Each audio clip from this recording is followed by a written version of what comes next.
आज 9 मे रोजी आमचे बंधू चिमाभाऊ हाके यांच्या वाड्यावर आलो असता त्यांचा वाडा परभणी जिल्ह्यातीलच कुंभारी गाव, ह्या कुंभारी गावाला वाडा आणि आज काष्टेगाव इथे आला।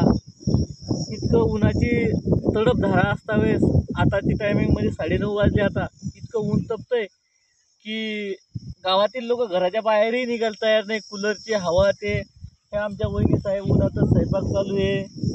एवढी मोठी या भारताची लोकसंख्या असून मेंढपाळायला कधी घर नाही, दार नाही, वारा नाही, वारा पाऊस याची कशाची चिंता नसून मेंढपाळ हा त्याचं निदारूर म्हणजे पोट भरण्यासाठी रानोरानी फिरत आहे। तरी या सरकारचं मेंढपाळावर कधीही लक्ष नाही।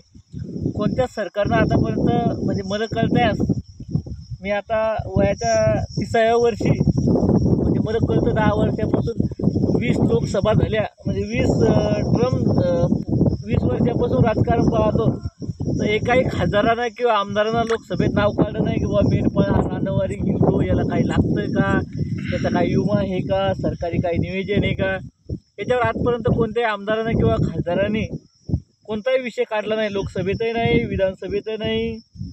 तरी आमच्या मेंढपाळाला काही टेन्शन नाही की बाबा यानं आपलं नाव काढलं नाही, तो त्याचं जीवन ह्या काळ्या मातीवरच, नाही वरून छत, नाही वरून पत्र, फक्त राहतो आणि जगतो।